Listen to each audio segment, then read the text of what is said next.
Hi everyone and welcome to my channel. So I did a unboxing of this beautiful Plum paper planner. I am going to go ahead and show you the unboxing now. Hi everyone and welcome back to my channel. So as you can see, I have a little package here. This is actually my homeschool planner for this next coming school year. I'm really excited to get this open. I'm sure you guys have seen people open a package before. So without further ado, let's get started. Alright, so I'm going to go ahead and turn you guys downward view so that you guys can see what I'm seeing and just the unwrapping. This is actually really well wrapped. This planner is the Plum paper planner. Ugh, say that 5 times. Plum paper. I can't even say it once. Plum paper planner. You can customize this the way that you want to. They also have kind of little templates that you can use and kind of build off of. So that's what I did. I did a template of the homeschool planner and then just kind of built it to suit the way I wanted my planner to look. So let me go ahead and show you what it looks like. Okay, so to start off, there's this little Plum paper, just a thank you, you know, freebies and stuff. Looks like they included a sample, a sticker sheet, and a gift tag. So let's just get right into it. So here's the sticker sheet that is, and the tag that is included as a freebie. How to care for your planner and keep it clean.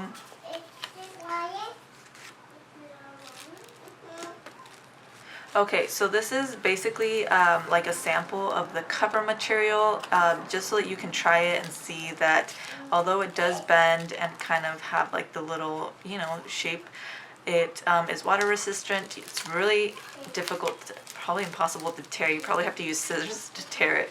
And you know, it does bend a little bit, but it's okay because it's actually pretty resilient. So to start off, I got this planner folio. This is in the color camel, and this is actually an 8.5 by 11 inches. So this comes with 2 card slots, 3 open pockets, and string closures. As you can see, this is synthetic leather. However, it does have like a little bit of a scent to it when you first open it up. It no longer has that scent right now unless I like really go close and try to smell it. Okay, so it has 2 card slots, so 1, 2, and then it has 3 open pockets, so 1, 2, 3, and then you can put the planner and just slide it in here or slide it over here. I did try doing both and found that it actually didn't work. It made it kind of weird, so it would have to be one or the other. But so I like to use the back just so that when I open it, it's kind of clear. Okay, so the planner itself, I did actually customize this. I did use a template that they offered for the homeschooling section, but I also customized it to kind of fit my own homeschooling style. So in the front you have the year, the 2020 to 2021 homeschool. I put a little quote down here by Benjamin Franklin, and it just says, "Tell me and I forget, teach me, I remember, involve me and I learn." And the actual background that I used is called the Poppy Purple. And I just did the center and bottom customization for my homeschool journal or my homeschool planner. And I did do the Teacher 1 homeschool customization, which is the template that I used in order to customize my planner. Okay, so when you open it up, you just have the personalized for you by you Plum paper, and then you can put who it belongs to. This is made in the USA. Then you have the 2020 year at a glance as well as 2021. So you can go ahead and if you need this, you can go ahead and just go to the front. You then have your special dates here. So if there's something that you need to document, such as birthdays and things like that, you can add that here. If you have ideas, plans, and goals, that can be added into this page. Okay, and then we get into, so here you can add notes, as you can see, but then we get into the actual planning section. I did get the homeschool section, so from August to, I believe, July, yes, to July is just basically homeschool. So this big section right here is all my homeschool section. As well, actually all of this is homeschool now that I'm looking at it. So this whole section is just homeschool in general. This is like the year homeschool, and then you have a homeschool section and checklist section. So let's just start with the beginning. You have the beginning of August, so I am going to be planning on starting in August for our homeschool. So you have your monthly highlights and your goals 1, 2, 3, birthdays, events, and things to remember, and then just a little note section down here, as well as over here if you need to add any extra notes or if you need extra writing space, there is that. Then you have your actually month at a glance, and you have this part over here, which is just to add notes or dates or whatever it may be. And this is the actual customization that I did. So the template I had did offer like this section, and then it could have this filled in, but I chose to leave this blank because I wasn't sure how I wanted to customize it yet personally. So here I'm planning on adding the subjects that we're going to be doing Monday through Friday. So the subjects on this side, and then just add the actual items of each subject every day. On this side, you have a little extra section for notes, a weekly checklist. This part I did customize to put weekly checklist, and that way if there's any items that I need for that specific week, then I know to add in this section. So if we need manipulatives or tape or whatever it may be and we don't have it, I want to put it here so that I can remind myself when I look at my planner, hey, we need to get this for this week. Future log, this is just if there's anything that I need to remember for the next week or the next month. I plan on adding that here and then adding it in the future or in the months that it corresponds to. But this is just kind of like if in that moment I need to remember something, just jot it down here and then look back at it and add it to where I need to.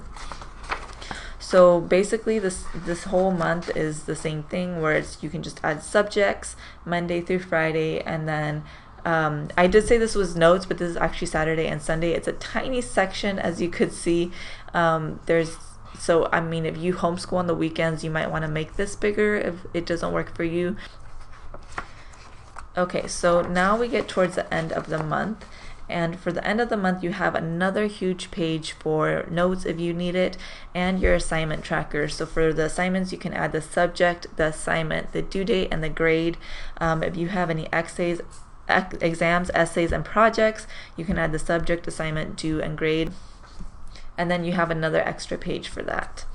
So September is basically the same thing as August. So September all the way to July is the same outline as the August outline. So there's nothing different. The only difference is, like, as you can see, the colors in each month are different, but other than that, it's the same thing.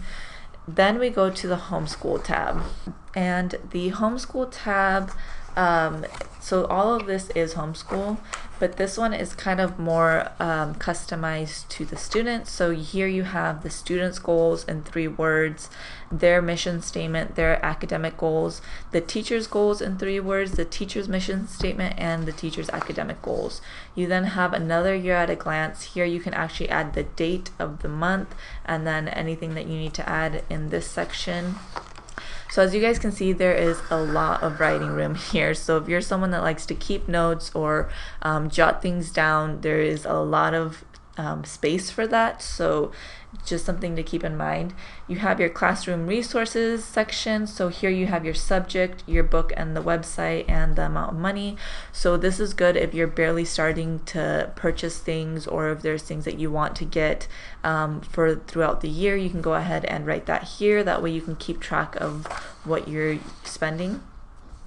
And then also you have a homeschool supply section. So administrative items, student items, arts and crafts, and miscellaneous. And each section is supplies, brand, whether you want or you need it, and the amount. And then at the end, you can add the total of the expenses.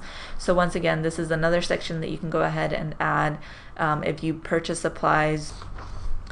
Attendance records. So I know for my state, attendance is not mandatory. However, I do plan on still keeping attendance just for our records, our final records. I was reading somewhere that it's really important, like if you want to put them into college or something like that, for you to keep an attendance record so that you can then hand that over to whoever it needs to go to. So even though it's not required in my state, I do plan on still doing it, also just for me to know that we're keeping a consistent day-to-day homeschool routine. We are only planning on homeschooling Monday through Friday, just like a normal school day, but this makes me keep record of that and make sure that we're keeping up with that. So I do plan on using this attendance record. So basically all I plan on doing is just adding a little X to the days that we actually have homeschool. On the bottom, as you can see, there is a note section. Once again, a lot of room for notes. And then you can write the total days that you were actually present for homeschool down here. Okay, so the next thing is the reading log. So the reading log is sectioned off by date, book and title, book author, and the amount of minutes that the child read. And then you can add the term on the top. So this is great because we do have a couple books that we purchased for our curriculum that he will be reading, and then I do plan on going to the library and picking up extra books just as we go. If there's a specific subject that I see that he's really interested in and he kind of wants to dive deeper into that, then I do plan on picking up books and having him read that. And so this is a great way to keep track of him and what he's reading. Okay, and then after that you have the extracurricular activities. For the extracurricular activities, you have the term up here, the daily activity log, Monday through Sunday. So Saturday and Sunday we won't probably be using. I'm not really sure. I guess it depends on what we actually put him in. And then you have the activity section and the amount of money. Next is the grading log. So for the grading log, you have the date, the assignment, the points possible, the points earned, and the grade they received. You do have looks like two, yeah, so you have 2 full pages and then two back pages. So it's like 3 pages total of grading log. Okay, and then you have your field trip log. I do plan on using this section once we are able to actually go out more and go to areas for field trips. So you can add the field trip event, the location, the date, and the time, and then just a little note of that field trip. And there's a bunch of little sections. So since this is a year planner, you know, this is basically for the full year. So that I do plan on using. And then you have next year's goals. So you would put the past school year in 3 words if you would like, how my students succeeded this year, student goals for next year, how I succeeded this year, how I can improve next year, curriculum ideas, and field trip ideas. So that is basically the end of the homeschool section. Okay, and then after that you have the checklist section. And this is basically what the checklist looks like. It's just a bunch of little boxes on the top, on the bottom, everywhere. And there are a whole bunch of pages of this checklist section. There's about 1, 2, 3, 4, 5, 6, 7, 8, 9, 10. So there are 10 front and back pages of just checklists, and that's all this section is. So when I got this, I wasn't sure how I was going to be using this. I wasn't sure in what method to use this. So I started kind of looking at other people's planning, and there was one channel that I found really helpful in regards to the checklist, and it is the channel Meg Jensen. I will go ahead and link her channel as well if you are interested in seeing how she set up her planner. I'm just doing a flip through of this planner, and I do plan on setting it up as well, but she just showed how she set this up, and I found it really helpful. So what she did is she put like the actual curriculum name up here. So if it's like a math curriculum, I'm going to be using Singapore math. So it'd be like math, Singapore math. And then she would add every single section of the book. So if there's 30 sections, she would add like 30 like 1, 2, 3, 4, 5, 6, 7, 8, 9, 10 until she got to 30, just the numbers right here. And then what she does is that once you go through each section and you finish it, you go ahead and just cross it off or color it in or whatever it may be, and that just shows that you are done with that section for that specific curriculum. So it helps you keep track of the curriculum. It helps you make sure that you're keeping up to what you need to be doing. Also, if you're going too fast, you can see that by how much you check off and how much time is left in the school year. Or if you're going too slow, then you can also see that reflected in these checklists. So I thought that was a good idea. She does an amazing job in explaining it as well, so I definitely recommend you go check out her channel so that you can see exactly what I'm thinking of doing on this section. Okay, and then they did allow me to choose 2 extra tabs here. So I chose meals and my home. And I don't believe that this was an extra cost. I'm gonna double check and just add a little banner or something to let you know if it was or wasn't. But I think this was included in the total purchase of this planner. So you have the meal section. And for the meals, there is a meal builder. You kind of look at what should be on your plate. So how much proteins, vegetables, carbs, and fats. And then it gives you a list of every section. So some ideas for proteins, some ideas for vegetables, carbs, and fats. And then you have your favorite recipes for breakfast, lunch, dinner, and snacks. You also have some cooking guidelines and conversions, such as vegetable cook times, meat temperatures, kitchen conversions, temperature conversions, weight conversions, and liquid conversions, and then any notes. Like I said, notes is definitely in abundance in this planner. You have substitutions, so if you're baking and you need a substitution for milk, maybe you can't drink milk, regular milk, then you have a substitution with evaporated milk, soy milk, almond milk, and coconut milk. You also have other substitutions and then a note section. After that, you have a shopping list and a meal planning. So there are about 4 sections of that. So 1, 2, 3, 4, 5, or actually there's 12, sorry. So there's 12 sections of the meal planning and shopping list, 1 for every month. And as you can see, it's like 1 week, 2 weeks, 3 weeks, 4 weeks. Usually every month has about 4 weeks, so there is that. And then at the end, let me just make sure, yeah. So at the end you have your grocery stores and markets. Then you have takeout and restaurant favorites where you can add like the telephone number, the location, and your favorite dishes there. I'm the kind of person that once I find a dish, I will eat that dish every single time. I don't like to venture out because I'm afraid that I won't like it and then I just end up spending money. But this is a good way to keep track of the dishes that I actually did enjoy. And then your annual grocery spending tracker for weeks 1 to 26 and 27 to 52, and then your total spent for every single week of the year. The last section we have here is the My Home section. So here you can add all your home service providers, so your electric, your water, your gas, your trash and recycling, internet, cable, security system, insurance, and then just any extras that you want to add here. And then you have your home maintenance for the spring, summer, fall, and winter, and then you have indoor and outdoor.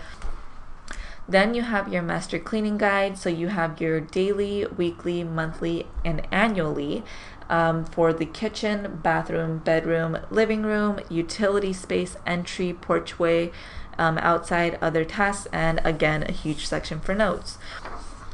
And then you have your laundry guide. So this is a good way to reference back to if you need to remember how to separate your laundry. This is really helpful for me because for some reason I have yet to find a method that removes stains. Like if there's a stain in one part of my shirt or my children's shirts or my husband's shirts or pants or whatever it may be, I know that it will not come out no matter what I use, and it's frustrating to me. It's like I don't know what I'm doing wrong. So this, I feel like, is something I will be referencing pretty often because I don't like having stains, and for some reason I have not found a good method to get them taken out. So something to keep for me. And then you have your laundry guide, so you can kind of see how to wash, dry, iron, and what not to do with specific kinds of fabrics in our clothing. And then your laundry care procedure, so this kind of like shows you what every single thing on the tag means. Okay, and then next you have a My Garden section. I do not have a green thumb by any means. If anything, everything I touch just completely dies. I don't know why. If I overwater, if I underwater, if I don't put it in the sun enough, if I put it in the sun too long, I'm just so bad at plants. But with that being said, this section is something I really look forward to using because I do want to have a garden. So I like that it tells me like it says basic gardening terms, plant neighbors, so what goes well with one another, such as asparagus. Something good with asparagus is basil, cabbage, carrots. You should not add garlic, onion, and potatoes because it looks like they don't go well with each other. So this is something that's really nice and neat, and I will plan on referencing. And then here you can add when you actually planted certain items so that you can keep track of them. After that, you have your family favorites for breakfast, lunch, dinner, and recipes to try. And then these are sectioned off by appetizer, entree, and dessert. Next, you have your monthly goals from January to December. And I'm not really a goal person. Like, I don't tend to write down goals and then stick through them. Something I definitely want to change about myself, I do want to be more goal oriented, where I write down a goal and I try my best to reach that goal, try my hardest, work my hardest, and whatever it may be. So I might end up using this section. I hope I do, and I hope I keep up with my goals. Next, you have a home project section. So you have a little check mark list over here. Then you have the actual project section, when you started it and when you finished it. And there are 2 of those sections. Then you have your gift section. So you have the gift for, the item, the store and the website, and how much it cost. Great thing for those of us who love Christmas shopping, birthday shopping, anniversary shopping, things like that. I just love shopping, so this is a great way to keep track of your gifts and if you've gotten them and who you got them for. Next, you have another shopping list. So you have a grocery shopping list. Well, I have a grocery shopping list in my planner, and then I also have just a regular shopping list if we go to the store or I'm online and I start shopping for makeup or miscellaneous items, things like that is miscellaneous from actual groceries and whatnot, then you can add that here to the section. Next, you have your monthly bills, so your due date, the amount of money, the description, and then January to December. This is for fixed expenses, and these are for other outside expenses, and a huge, once again, note section. Next, you have your passwords page. So next is the yearly expense overview. So you have from January to December once again. And for this, you would add your income, your expenses, your giving, savings, debt, and 2 extra items, and then a bunch of notes. So the thing that I'm a little bit sad about is that it's just from January to December, and this whole planner is until July. So I might end up having to add a lot of these sections after December if I do end up liking the way it works. So just something to keep in mind if you have if you want to get one of these. And yeah, it's just from January to December. And then you have your important contacts, so your poison control, hospital, ambulance, police department, fire department, 2 doctor sections, emergency clinic, dentist, 2 school sections, which would not, in our case, we wouldn't need this because I'm homeschooling. And then 2 neighbor section, and then just 4 miscellaneous sections that you can add something to in regards to contacts. And then for the bullet journalists out there, you have a 1.5 pages of just dotted line paper, another password section, and then another my contact section. And this one is not doesn't have like anything specific. So if you want to add like my contacts, like another neighbor or family members, you can add that here. And then another section for my contacts. And then you have your US holidays. If you're like me and you're really bad at remembering holidays and when they take place, this is for 2020, 2021, and 2022. And you have all the holidays on this side. Another just year overview from January to December for 2022, it looks like. And then for those of us who love stickers, you have just 2 stickers. And also at the end you have like this little folder. So that is pretty much it for this planner, everyone. I hope you guys enjoyed this flip through. I do plan on doing some plan with me's on this planner, beginning with actually inputting my curriculum information in this planner after I show you guys what curriculum I'm going to be using for this year, which that is my plan for the next video, is kind of giving you guys a sight of my curriculum for the next coming year. I am waiting for 2 things to come into the mail, so hopefully I'll get that soon. That way I can go ahead and do that video for you guys. But if you guys enjoyed this video, please give it a thumbs up. Subscribe if you want to see any more homeschooling, planning, mom life videos. I am really excited to get started on this journey, and I hope you guys join me on it, and I will see you guys in my next video. Bye everyone.